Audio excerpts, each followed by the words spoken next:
রমজানের ইফতারিতে মূল আকর্ষণ যেটা থাকে ভাজা পোড়ার মতো অন্যতম, সেটা হচ্ছে বেগুনি। বেগুনির এই রেসিপিটা আজকে আপনাদের সাথে শেয়ার করবো। সবসময় সব থেকে স্বাদের এবং অনেকক্ষণ ধরে ক্রিস্পি রাখার জন্য একটা টিপস সহ এই রেসিপিটা আজকে আপনাদের সাথে শেয়ার করবো। তো হ্যালো এভরিওয়ান, আসসালামু আলাইকুম। কে কোথায় থেকে দেখতেছেন, দেশ বিদেশ যে যেখান থেকে বসে এই মুহূর্তে আমার এই রেসিপিটা দেখতেছেন, সবাইকে জানাচ্ছি সালাম এবং অভিনন্দন। লাভলি ভিউয়ার্স, রমজান এসে গেছে, এখন সবার ঘরে ঘরে ইফতারি বানানো ধুম পড়ে যাচ্ছে। বেগুনি সবাই বানায়, আসলে সব কিছু সবার ঘরে ঘরে এখন এই রেসিপিগুলো চলে। তো মূলত আমার আজকের রেসিপিটা হচ্ছে বেগুনি নিয়ে আমি আজকে মূল রেসিপিটা করব। তো বেগুনি ইত্যাদির জন্য আমরা রেসিপিটা করে থাকি সাধারণত অনেকক্ষণ ধরে কীভাবে ক্রিসপি রাখা যায় সেই রেসিপিটা টিপস অ্যান্ড শেয়ার করব। তো সেজন্য এখানে আমি কিছু বেগুনি কেটে নিয়ে ধুয়ে পরিষ্কার করে এভাবে রেখেছি। কিছুক্ষণ পানির মধ্যে ভিজিয়ে রেখেছিলাম কষ্টটা চলে যাওয়ার জন্য। এরপর একটা ন্যাকড়ার মধ্যে এভাবে পরিষ্কার সাদা কাপড় যেটা একদম পরিষ্কার পরিচ্ছন্ন, ওইখানে আমি বেগুনিগুলি এভাবে দিয়ে কাটা বেগুনগুলি দিয়ে একটু হাত দিয়ে চেপে চেপে পানিগুলি জাস্ট কিছুক্ষণ রেখে দেবো পানিগুলি চুষে নেওয়ার জন্য। তো এই পানিগুলি চুষে নেওয়া হয়ে গেছে, এখন আরেকটু চুষে নেওয়ার জন্য অপেক্ষা করবো। এদিকে আমি একটা গোলা বা ব্যাটার তৈরি করে নিব বেগুনির যে বেসনের ব্যাটার তৈরি করে নিই সেটা আছে এখন তৈরি করে নিচ্ছি। তো একটা মিক্সিং বলে নিয়ে নিলাম। বলে এখানে আমি কিছু বেসন দিয়ে দিচ্ছি পরিমাণ মতো। আমার যতটুকু লাগে আমি অতটুকু নিচ্ছি, আপনারা আপনাদের পরিমাণ মতো নিয়ে নেবেন। বেসন নিয়ে নিচ্ছি এখানে আমার প্রায় 1 কাপের মতন বেসন নিয়ে নিলাম। নিয়ে এখানে আমি দিয়ে দিচ্ছি হাফ কাপ 1 কাপের 3 ভাগের 1 ভাগ চাউলের গুঁড়া দিয়ে এখন এখানে দিয়ে দিচ্ছি আমি হলুদ, মরিচ, লবণ এবং কিছু গরম মশলা পাউডার, জিরা ধনিয়া পাউডার, যে যা কিছু হাতের কাছে মশলা আছে ওই মশলাগুলি থেকে অল্প অল্প করে আমি সবগুলি মশলা দিয়ে দিব। মরিচের গুঁড়া দিয়ে দিলাম, তারপরে এখানে একটু হলুদের গুঁড়া, ধনিয়া পাউডার, তারপর জিরা পাউডার, গরম মশলা পাউডার সব কিছু দিয়ে তারপরে একটু আমি এটাকে মিক্স করে নিচ্ছি ভালোভাবে। পরিমাণ স্বাদের জন্য দিয়ে দিচ্ছি লবণ এবং সামান্য পরিমাণে চিনি। আর কিছু বেকিং সোডা, এটা এখন আমি দেবো না, এটা দেবো আমি তৈরি করার ঠিক আগ মুহূর্তে। কারণ এখন দিলে সোডার যে একটা কার্যক্রমতা ওইটা কিন্তু এখন আর কাজ করবে না।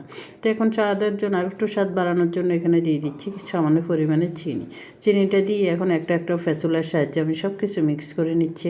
এভাবে মিক্স করে আগেভাগে নিলে তাহলে সব কিছু সুন্দর মিক্স হয়ে যায়।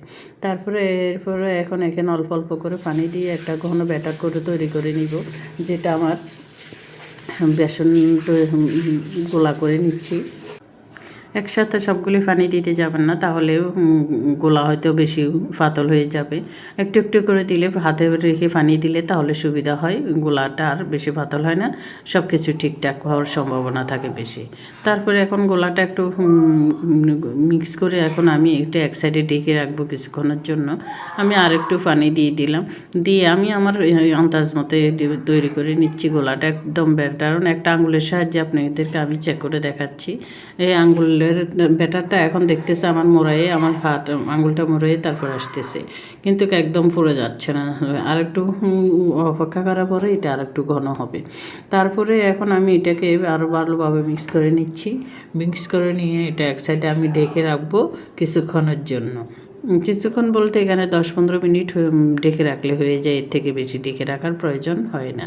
তারপরে এখন আমি ঢেকে রাখতেছি এক সাইডে, ঢেকে আমি অন্য কাজগুলি সেরে নিচ্ছি। তারপরে একবারে চুলার কাছে বেজে নেওয়ার জন্য চলে যাব। তো এই যে 10 মিনিট হয়ে গেছে, এখন আমি ঢাকনাটা তুলে নিচ্ছি। এই যে ঢাকনাটা তুলে নিচ্ছি, ঠিক সেম প্রসেসিংয়ে আমি প্রতিদিন এই ব্যাটারটা করে কিছুক্ষণ আগে রেখে দিই, তাহলে ঝামেলা হয় না, ইফতারিটা তাড়াতাড়ি তৈরি করা যায়। সব কিছু যদি রেডি করা থাকে তাহলে অনেক বেশি সুবিধা হয়।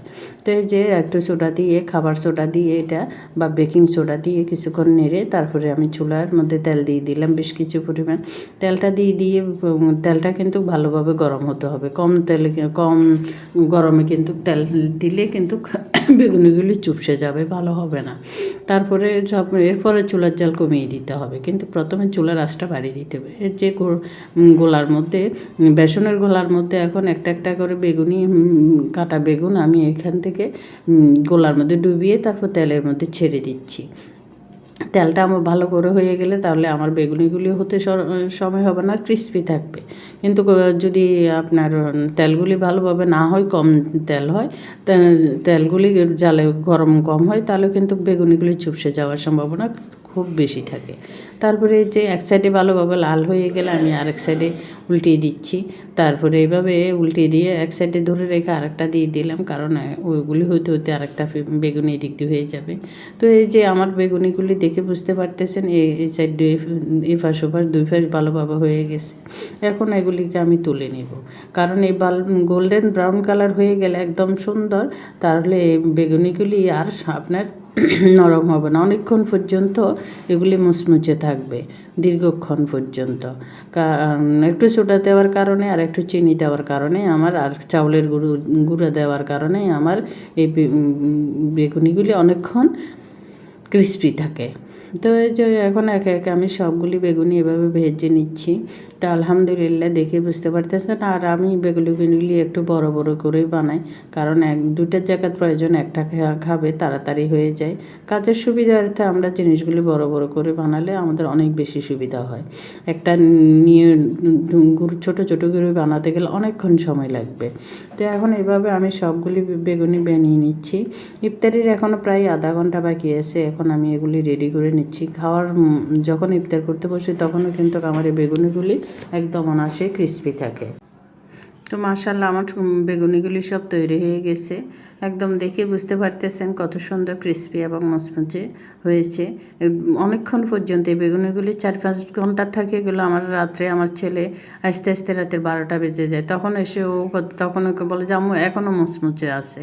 তো দেখে বুঝতে পারতেছেন কত সুন্দর হয়েছে।